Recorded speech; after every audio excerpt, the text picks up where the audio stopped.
नमस्कार दोस्तों, जय हिंद, वंदे मातरम। एक बार फिर से आप सभी का बहुत बहुत स्वागत है आपके अपने यूट्यूब चैनल एग्ज़ाम ट्रिकी में।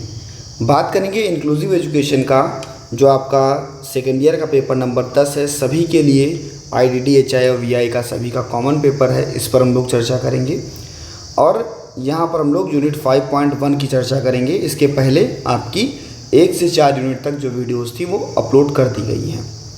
सबसे पहले हम बात करेंगे स्पेशल स्कूल और इंक्लूसिव स्कूल की बात करेंगे यहाँ पर कि स्पेशल स्कूल क्या है और आपका इंक्लूसिव स्कूल क्या है, समावेशी विद्यालय क्या है और विशेष विद्यालय क्या है।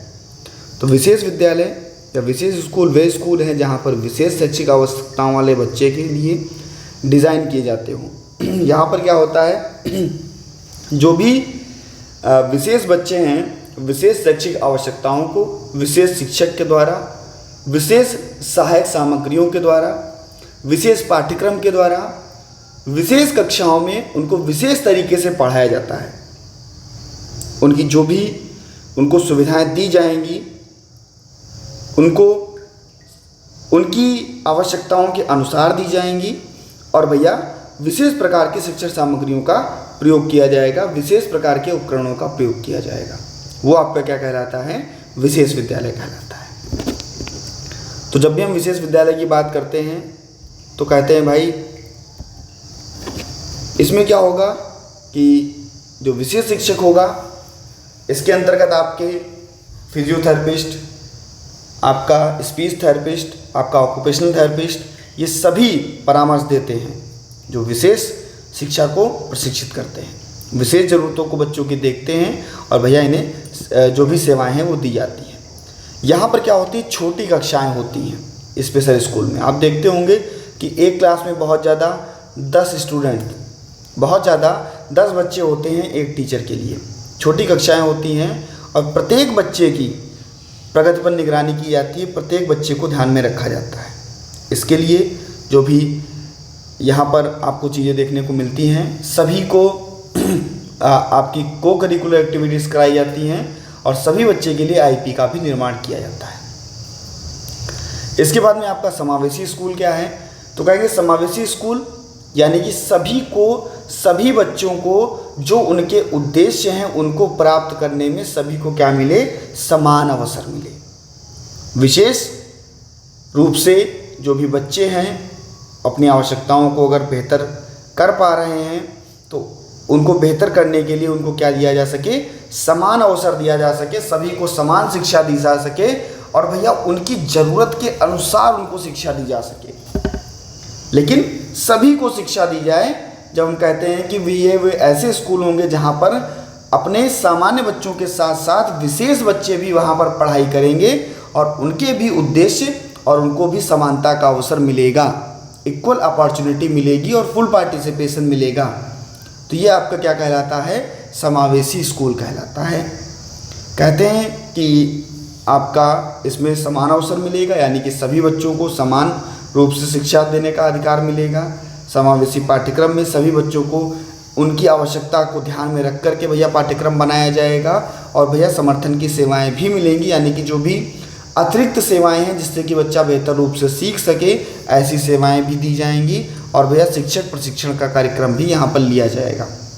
यानी कि जो भी सामान्य शिक्षक हैं इनको विशेष रूप से प्रशिक्षित किया जाएगा ताकि सभी बच्चों की ज़रूरतों को पूरा किया जा सके और भैया उन्हें आत्मनिर्भर बनाया जा सके। इसके लिए सकारात्मक वातावरण जहाँ बच्चों को एक दूसरे के साथ मिलकर काम करना होगा और सामाजिक कौशल को विकसित करना होगा। जो भी विशेष स्कूल है और सामान्य स्कूल, इसके लाभ की अगर बात करें, हम इसके लाभ और चुनौतियों की बात कर लें तो विशेष स्कूल का लाभ क्या होगा कि भैया विशेष ज़रूरतों वाले बच्चों के लिए विशेष रूप से प्रशिक्षित जो भी शिक्षक होंगे इनको उपलब्ध कराया जाएगा। इसमें क्या होगा, उपयुक्त संसाधन क्या होंगे, तो कहेंगे सभी बच्चों के लिए शिक्षण सहायक सामग्रियाँ और उपकरणों का प्रयोग किया जाएगा। पर्याप्त ध्यान क्या होगा, छोटे जो कक्षाएँ होंगी उन पर बच्चे पर व्यक्तिगत ध्यान दिया जाएगा। चुनौतियाँ क्या होंगी, बच्चा क्या होगा, समाज से अलगाव देखने को मिलेगा, समाज की मुख्य धारा से अलग हो सके तो आपको चुनौतियाँ देखने को मिलती हैं, क्योंकि बच्चा समाज की मुख्य धारा से अलग होता है और हमें क्या करना होता है, हम उस बच्चे को समाज की मुख्य धारा में लाने का काम करते हैं। तो ये होती है हमारी चुनौती विशेष स्कूल की चुनौती कि बच्चों को समाज की मुख्यधारा से ले जाए। कम सामाजिक संपर्क, जहाँ पर समान विशेष आवश्यकता वाले बच्चे के साथ ही जो है संपर्क बनाया जाएगा। समावेशी स्कूल के क्या लाभ होंगे? इसमें क्या होता है, इसमें एकता होती है।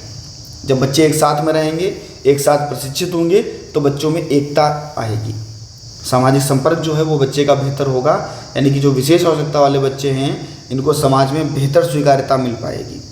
समावेशी वातावरण बनेगा, बच्चों को विभिन्न पृष्ठभूमि और क्षमताओं के साथ मिलकर काम करने का अवसर मिलेगा।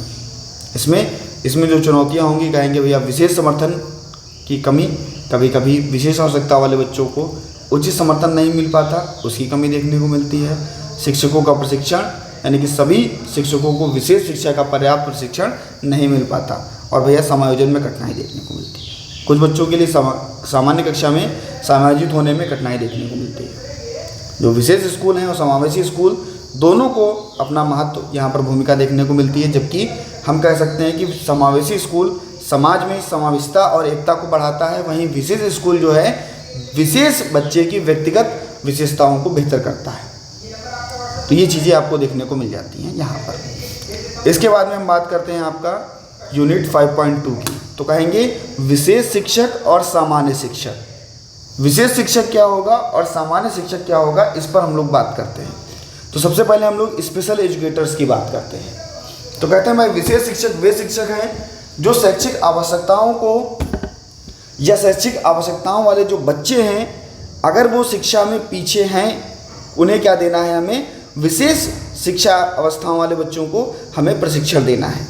ये शिक्षक विकलांगता, सीखने में कठिनाई और व्यवहारिक समस्याओं को क्या करते हैं, बेहतर बनाते हैं। बच्चों की आवश्यकताओं को, कामकाजों को पूरा करते हैं और भूमिकाओं और जिम्मेदारियों को बेहतर बनाते हैं। ये क्या करते हैं, बच्चों की आईपी बनाते हैं, व्यक्तिगत शिक्षा योजना बनाते हैं, जिसके तहत प्रत्येक बच्चे की अलग अलग आईपी बनती है और व्यक्तिगत शिक्षा योजना का विकास किया जाता है। विशेष शिक्षण तकनीकें लागू की जाती हैं, यानी कि विशिष्ट शिक्षण तकनीकों के द्वारा, रणनीतियों के द्वारा इसका उपयोग किया जाता है, और जो बच्चों को विशेष आवश्यकता के अनुसार यहाँ पर सिखाया जा सके। सहायता की सेवाएं दी जाएंगी, सभी बच्चों को उनके अनुसार थेरेपी वगैरह जो है वो दी जाएगी, उनको सहायक सामग्रियाँ उपलब्ध कराई जाएंगी और सहायक जो सेवाएं हैं वो उनको दी जाएंगी। इसमें क्या है, जो भी अनुकूलित शिक्षण सामग्री है इसको बनाया जाएगा, यानी कि बच्चों की आवश्यकता के अनुसार शिक्षण सामग्री और संसाधन को अनुकूलित किया जाएगा, एडेप्टेशन किया जाएगा। और भैया माता पिता और शिक्षकों के साथ मिलकर के बच्चे की जो चीज़ें हैं उनको देखा जाएगा, उनकी कमियों को और उनकी श्रेष्ठता को पहचाना जाएगा, जिससे क्या होगा, समन्वय बेहतर होगा और भैया सभी बच्चे अच्छे से सीख पाएंगे। सामान्य शिक्षक क्या करता है, सामान्य कक्षाओं में पढ़ाता है, सामान्य बच्चों को सामान्य पृष्ठभूमियों से और भैया उनकी क्षमताओं को देखते हुए उनको पढ़ाता है। इसके लिए सामान्य शिक्षक क्या करता है, करिकुलर पाठ्य योजना बनाता है, राष्ट्रीय और राज्य के स्तर पर जो पाठ्यक्रम है उसको बनाया जाता है, उसके लिए योजना बनाई जाती है, उसको लागू किया जाता है। शिक्षण की विधियाँ जो है वो बनाई जाती हैं, शिक्षण की विधियाँ और रणनीतियों का उपयोग करके छात्रों को पढ़ाया जाता है। मूल्यांकन का प्रयोग किया जाता है, छात्रों के प्रदर्शन और मूल्यांकन का प्रयोग करके प्रगति रिपोर्ट बनाई जाती है, भाई कितना बच्चे ने प्रगति किया। कक्षा प्रबंधन किया जाता है, कक्षा में अनुशासन बनाया जाता है और सकारात्मक शिक्षण वातावरण को सुनिश्चित किया जाता है। समूह शिक्षण, यानी कि विभिन्न क्षमताओं वाले छात्रों के समूह के लिए विभिन्न प्रकार की जो शिक्षण पद्धतियाँ हैं उसका उपयोग किया जाता है। इसके बाद अगर हम अंतर की बात कर लें तो कहेंगे विशेष शिक्षक जो है, अगर हम प्रशिक्षण और योग्यता की बात करें तो विशेष शिक्षक जो है विशेष प्रशिक्षण और प्रमाण पत्र के द्वारा उसको बनाया जाता है, विशेष आवश्यकता बच्चों की पूरा करता है, विशेष तकनीकों के माध्यम से। सामान्य क्या है, प्रशिक्षण और प्रमाणन से प्राप्त होता है और यह विभिन्न विषयों की विशेषज्ञता प्राप्त करता है। शिक्षण विधियाँ क्या होंगी, विशेष शिक्षक क्या करेगा, व्यक्तिगत और अनुकूलित शिक्षण विधियों का प्रयोग करेगा, लेकिन वहीं सामान्य शिक्षक क्या करेगा, व्यापक विधियों का प्रयोग करेगा और भैया सामान्य कक्षा में इसको उपयुक्त बनाएगा। भूमिकाएं क्या होंगी कि भैया विशेष शिक्षक क्या करेगा, व्यक्तिगत ध्यान देगा, प्रत्येक बच्चे पर व्यक्तिगत ध्यान देगा, प्रत्येक बच्चे पर इंडिविजुअल ध्यान देगा और विशेष जो शिक्षण योजनाएं हैं उस पर ध्यान केंद्रित करेगा। लेकिन सामान्य शिक्षक क्या करेगा कि कक्षा में सभी बच्चों को व्यापक शिक्षण पर ध्यान देगा और उनका मूल्यांकन केंद्रित करेगा। मूल्यांकन पर ध्यान केंद्रित करेगा। सेवाएं क्या क्या दी जाएंगी, सहयोग क्या क्या दिया जाएगा, इस प्रकार से यहाँ पर आप विशेष शिक्षक और सामान्य शिक्षक के बारे में लिख सकते हैं। काम ही है सभी का कि भैया दोनों प्रकार से बच्चों की भूमिकाओं को बेहतर बनाना, दोनों प्रकार के शिक्षकों के लिए बीच उनके सहयोग और समन्वय को बेहतर करना, सभी छात्रों की आवश्यकता के अनुसार इसको सर्वश्रेष्ठ शिक्षा देना। तो ये आपको यहाँ पर देखने को मिलता है। इसके बाद में समाज कल्याण विभाग और शिक्षा विभाग की हम लोग यहाँ पर बात करेंगे। भाई समाज कल्याण विभाग क्या करता है और शिक्षा विभाग क्या करता है, आपकी 5.3 में आपको यहाँ पर पढ़ने को मिलेगा। जब हम लोग समाज कल्याण विभाग की बात करते हैं तो कहते हैं समाज कल्याण विभाग एक प्रकार का आपके क्या है, सरकारी विभाग है। मुख्य रूप से इसका उद्देश्य कमजोर और वंचित वर्गों की भलाई और उनके विकास को सुनिश्चित करना। जो कमजोर वर्ग हैं, जिन्हें हमारे समाज से वंचित कर दिया गया है, ऐसे बच्चों की भलाई और उनका विकास करना, विभिन्न सामाजिक योजनाओं कार्यक्रमों के माध्यम से उनको मदद करना। जहाँ पर हम कहेंगे कि समाज या सामाजिक सुधार सेवाएं दी जाएंगी, वृद्धा पेंशन हुआ, विकलांग पेंशन हुआ, विधवा पेंशन हुआ, ऐसी योजनाओं का प्रबंधन करना। महिला और बाल विकास को बढ़ावा देना, यानी कि महिलाओं और बच्चों के कल्याण के लिए विभिन्न योजनाओं और कार्यक्रमों का संचालन करना। दिव्यांग व्यक्तियों के लिए सेवाएं, उनके लिए सहायता सेवा प्रदान करना, विशेष स्कूल, पुनर्वास केंद्र और सहायक उपकरण की सेवाएं प्रदान करना। उनके लिए गरीबी उन्मूलन, अगर बच्चा गरीब है तो उनकी आजीविका कैसे चलेगी, उनको कैसा अवसर मिलेगा, समुदाय के लिए क्या रोजगार होगा, इस पर ध्यान देना। शोषण और दुर्व्यवहार की रोकथाम, घरेलू हिंसा, बाल श्रम, अन्य प्रकार के शोषण जो है इसकी जागरूकता फैलाना। और भैया नशा मुक्ति के लिए कार्य करना। नशे की लत जिन व्यक्तियों को लग चुकी है, इनके लिए पुनर्वास और जागरूकता की कार्यक्रम चलाना। तो ये किसका काम है हमारे, ये काम हमारे समाज कल्याण विभाग का। अब किसका काम बात करते हैं हम लोग, शिक्षा विभाग की। तो कहते हैं शिक्षा विभाग ये भी आपका सरकारी है। शिक्षा की जो भी नीतियां हैं, योजनाएं हैं, कार्यक्रम हैं, इनको लागू किया जाएगा। तो शिक्षा नीति का जो निर्माण किया जाएगा, राष्ट्रीय और राज्य स्तर पर इसका निर्माण किया जाएगा, इसका सुधार किया जाएगा। शिक्षा का जो प्रसार होगा वो प्राथमिक, माध्यमिक और उच्च माध्यमिक स्तर पर होगा। जो भैया क्या होगा, सभी बच्चों के लिए योजनाएं और कार्यक्रम बनाए जाएंगे। इसके लिए जो शिक्षक होगा, प्रशिक्षण की भी आवश्यकता होगी, यानी कि शिक्षकों को प्रशिक्षण और विकास के लिए कार्यक्रम को भी आयोजित किया जाएगा।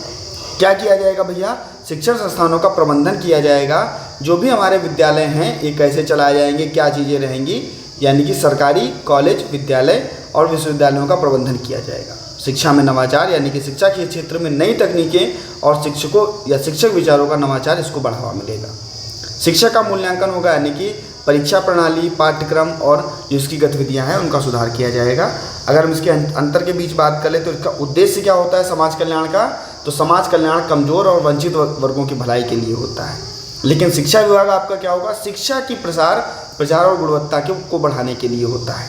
कार्यक्षेत्र क्या होगा, समाज कल्याण क्या करेगा, समाज में सभी वर्गों जिनकी सामाजिक सुरक्षा, पुनर्वास और कल्याण योजना पर कार्य करेगा। लेकिन शिक्षा विभाग क्या करेगा, शिक्षण संस्थानों, शिक्षकों और भैया छात्रों से संबंधित जो भी कार्यक्रम हैं इनको संचालित करेगा। जो भी योजना की सेवाएं हैं, समाज कल्याण क्या करेगा, समाज जो भी पेंशन योजना होगी, महिला और बाल कल्याण योजना होगी, विकलांग व्यक्तियों के लिए सहायता और गरीबी उन्मूलन पर कार्य करेगा। शिक्षा विभाग क्या करेगा, शिक्षा की नीतियां, स्कूल प्रबंधन और जो प्रशिक्षण है इसके नवाचार पर, इसको नया करने पर कार्य करेगा कि भाई और इसको हम कैसे बच्चों को सिखा सकते हैं, कैसे हम उसको अप टू डेट कर सकते हैं, इस पर कार्य करेगा। सहयोग और समन्वय क्या होगा, जो समाज कल्याण विभाग है दोनों के बीच में सहयोग होगा, भाई एक दूसरे का सहयोग दोनों करेंगे। जहाँ एक सभी बच्चे को पढ़ाएगा वहाँ पर दूसरा क्या करेगा, बच्चों के लिए विकास कार्यक्रम को लागू करेगा और बच्चे को क्या देगा, समर्थन देगा। दूसरा क्या करेगा, बच्चों को सेवाएं देगा। ऐसे इस प्रकार से आप लोग यहाँ पर देख सकते हैं कि शिक्षा विभाग और समाज कल्याण विभाग क्या कर रहा है हम सभी के लिए, ठीक है, चाहे वो किसी भी वर्ग हो, चाहे वो शिक्षा के क्षेत्र में हो। अब हम बात करते हैं विशेष और सामान्य शिक्षा कार्यक्रम। विशेष शिक्षा के कार्यक्रम कैसे लागू किए जाएंगे और सामान्य शिक्षा के जो कार्यक्रम हैं उनको कैसे बनाया जाएगा। तो विशेष शिक्षा कार्यक्रम उन शिक्षकों के लिए डिज़ाइन किए जाते हैं जो विशेष आवश्यकता वाले बच्चों के लिए पढ़ाने के लिए उनकी विशेषता को प्राप्त करते हैं, विभिन्न प्रकार की विकलांगता और विशेष ज़रूरतों को पूरा करते हैं। इसमें विकलांगता के प्रकार, चाहे वो मानसिक विकलांगता हो, शारीरिक हो, सीखने में कोई कठिनाई हो, ऑटिज्म हो, भाषा विकार हो, ये सारी चीज़ें देखने को मिलती हैं। विशेष शिक्षण विधियाँ क्या लगेंगी? व्यवहारिक तकनीकी प्रबंधन अनुकूलन लगेगा हमारा, अनुकूलित शिक्षण सहायक सामग्रियाँ और उपकरण लगेगा, आईपी का कार्यान्वयन किया जाएगा और सहायक तकनीकियाँ असिस्टिव डिवाइसेस लगेंगी हैं, तो इसका प्रयोग किया जाएगा। एडेप्टिव और असिस्टिव डिवाइसेस का प्रयोग किया जाएगा। इसके बाद में जो भी सेवाएं दी जाएंगी बच्चे को, स्पीच थेरेपी, आपकी भौतिक थेरेपी जिसको हम लोग बोलते हैं, अपना फिजियोथेरेपी या ऑक्यूपेशनल थेरेपी, या बच्चे को मनोवैज्ञानिक का परामर्श दिया जाएगा, तो ये सेवाएं दी जाएंगी अपने विशेष उसमें। समावेशी में क्या दिया जाएगा? समावेशी सेवाएं दी जाएंगी, विशेष ज़रूरतों को देखते हुए उसको शामिल करना और सामान्य शिक्षकों और विशेष शिक्षकों के बीच सहयोग को दर्शाना। जो विधियाँ हैं इसको बेहतर किया जाएगा, इसके जो शिक्षा के कानून हैं इसकी नीतियों को बनाना और विशेष ज़रूरत वाले बच्चों के अधिकार और नैतिक विचार को बढ़ाना, तो ये देखने को मिलता है। इसके बाद में सामान्य शिक्षक और शिक्षा कार्यक्रम क्या होगा? तो कहेंगे सामान्य शिक्षक का शिक्षा कार्यक्रम होगा कि भैया सामान्य बच्चों के लिए शिक्षक कार्यक्रमों को डिज़ाइन करना, उनकी पृष्ठभूमि और उनकी क्षमता, छात्रों को पढ़ाने के लिए क्षमता को बढ़ाने के लिए उनको क्या करना, उनको प्रशिक्षित करना और भैया उन्हें सिद्धांतिक जो भी शैक्षिक सिद्धांत हैं और अभ्यासों पर ध्यान केंद्रित करना। इसमें शैक्षिक दर्शन का सिद्धांत होगा, शिक्षा का इतिहास और इसका विकास ध्यान दिया जाएगा, पाठ्यक्रम पर जोर दिया जाएगा, शिक्षण रणनीतियाँ बनाई जाएंगी, पद्धतियाँ बनाई जाएंगी और कक्षा प्रबंधन होगा, यानी कि प्रभावी कक्षा प्रबंधन तकनीकी और सकारात्मक शिक्षण वातावरण बनाया जाएगा। इसमें मूल्यांकन को भी बढ़ावा मिलेगा, प्रगति इसमें जांची जाएगी, बच्चे का आकलन किया जाएगा, बच्चे का आकलन यहाँ पर हो जाएगा, बच्चे का आकलन और बच्चे का मूल्यांकन, यानी कि छात्रों की प्रगति का आकलन और मूल्यांकन किया जाएगा। और जो भी शिक्षण विधियां हैं जैसे कि आपकी गणित, विज्ञान और भाषा, इन शिक्षण विधियों का प्रयोग किया जाएगा। प्रोजेक्ट आधारित शिक्षण सहायक सामग्रियों का प्रयोग किया जाएगा। तो ये सारी चीज़ें आपको यहाँ पर देखने को मिलती हैं जो विशेष शिक्षा और सामान्य शिक्षा के जो कार्यक्रम हैं उनको लागू करने में आपको देखने को मिलती है। सामान्य शिक्षक क्या करेगा और विशेष शिक्षक क्या करेगा, ये सभी अपने अपने तरीके से सामान्य कक्षाओं में और विशेष कक्षाओं में विशेष प्रबंधन, सामान्य कक्षाओं में जो भी सहयोग और समन्वय जो होगा यहाँ पर सुनिश्चित किया जाएगा। इसके बाद में हम लोग बात करते हैं स्वैच्छिक संगठन और सरकारी एजेंसी, यानी कि गवर्नमेंट ऑर्गेनाइजेशन आपका क्या होगा और स्वैच्छिक संगठन क्या होगा, वॉलंटरी ऑर्गेनाइजेशन क्या होगा, इस पर हम लोग बात करेंगे। जैसे स्वैच्छिक संगठन जैसे है कि आपका एनजीओ यानी कि नॉन गवर्नमेंटल ऑर्गेनाइजेशन, यह क्या करता है, यह समाज की भलाई और विकास के लिए काम करता है ताकि समाज में सभी को भलाई मिल सके, लाभ मिल सके और स्वतंत्र रूप से काम कर सकें। इसमें स्वतंत्रता और स्वायत्तता बढ़ाई जाएगी। ये संगठन सरकारी नियंत्रण से स्वतंत्र होगा और कार्यों और परियोजनाओं में जो है स्वतंत्र निर्णय लेगा। समाज की सेवाएं यानी कि विभिन्न सामाजिक मुद्दों पर काम किया जाएगा। गरीबी उन्मूलन सेवाएं, महिला सशक्तिकरण और पर्यावरण का संरक्षण, समाज के कमजोर और वंचित वर्गों के लिए सेवाएं और सहायता प्रदान की जाएंगी। स्वैच्छिक कार्य क्या होगा, अधिकतर संगठन स्वयं सेवकों द्वारा संचालित किया जाएगा और उनकी सेवाएं जो होंगी मुफ्त प्रदान की जाएंगी। ये किसका कार्य होता है, एनजीओ का। एनजीओ को जो फंडिंग होती है, वित्त पोषण होता है, उनको धन भी जुटाना पड़ता है जिससे कि दान, अनुदान और भैया ये सारी चीज़ें जो हैं वो कर सकें। और ये क्या होता है, ये आपकी अंतर्राष्ट्रीय एजेंसियों से भी काफ़ी जो धन है, फंडिंग होती है वो आपको देखने को मिलती है। और जो आप धन खत्म कर रहे हैं उसकी पारदर्शिता और जवाबदेही भी जरूरी होती है। इसमें जो भी लचीलापन है, नवाचार है, ये भी किया जाएगा। तो ये आपको देखने को यहाँ पर मिलता है। लेकिन सरकारी एजेंसियाँ क्या करती है, सरकारी एजेंसियाँ जो भी सार्वजनिक सेवाएं हैं सभी को प्रदान करती हैं। जो सरकारी नियंत्रण, ये सरकारी एजेंसियाँ सरकारी नियंत्रण और निरीक्षण के तहत काम करती हैं। सरकारी नियमों और नीतियों का जो है वो उनके अनुसार कार्य करती हैं। इनमें सेवाएं स्वास्थ्य, शिक्षा, सामाजिक, पर्यावरण, ये सभी ढांचे जो है आपको देखने को मिलते हैं जो समाज कल्याण योजनाओं को बढ़ावा देते हैं। वित्त पोषण में सरकारी बजट और जो कर है उसका पोषण किया जाता है और भैया जो सार्वजनिक धन प्रबंधन है इसका उपयोग किया जाता है, इसके लिए इसकी जिम्मेदारी दी जाती है। जो भी नियामक और कानूनी कार्य है, कानूनी और नीतियों का निर्माण किया जाएगा और इससे कार्यान्वयन पर महत्वपूर्ण भूमिका निभाई जाएगी। जवाबदेही और पारदर्शिता क्या होगी कि सरकारी एजेंसियों को जनता और सरकार के पर जवाबदेही देनी पड़ेगी और भैया पारदर्शिता बनाए रखने के लिए सार्वजनिक निरीक्षण भी किया जाएगा। तो ये सारी चीज़ें आपको देखने को मिलती हैं। अंतर भी लिख दिए हैं भैया कि स्वतंत्र और नियंत्रण। यहाँ पर स्वैच्छिक जो हमारे एनजीओ वगैरह हैं ये क्या करेंगे, ये स्वतंत्र रूप से काम करते हैं और परियोजनाओं और कार्यक्रमों को खुद ही निर्माण करते हैं। लेकिन सरकारी जो सेवाएं होंगी सरकारी एजेंसी क्या होंगी, वो सरकारी नियंत्रण पर कार्य करेंगी, निरीक्षण के तहत कार्य करेंगी और सरकारी नियमों और नीतियों के अनुसार कार्य करेंगी। तो ये सारी चीज़ें आपको यहाँ पर देखने को मिलती हैं, जो कि आपके सरकारी और गैर सरकारी संगठन जो हैं आपको यहाँ पर देखने को मिलते हैं। दोनों ही समाज की भलाई और विकास के लिए भूमिका निभाते हैं, सहयोग करते हैं, समन्वय और ये लाभ जो है वो देखने को मिलते हैं। तो ये सारी चीज़ें आपको यूनिट 5 में देखने को मिली, जो कि आपको बता दी गई। और सभी मित्रों तक भैया वीडियो को शेयर कर दीजिएगा और चैनल पर पहली बार थी चैनल को सब्सक्राइब करने के बाद में बेल आइकन में ऑल का ऑप्शन प्रेस कर लीजिएगा। मिलता हूं दोस्तों बहुत जल्द नेक्स्ट वीडियो में नई जानकारी के साथ में। बने रहिएगा आपके अपने चैनल एग्जाम ट्रिकी पर। धन्यवाद।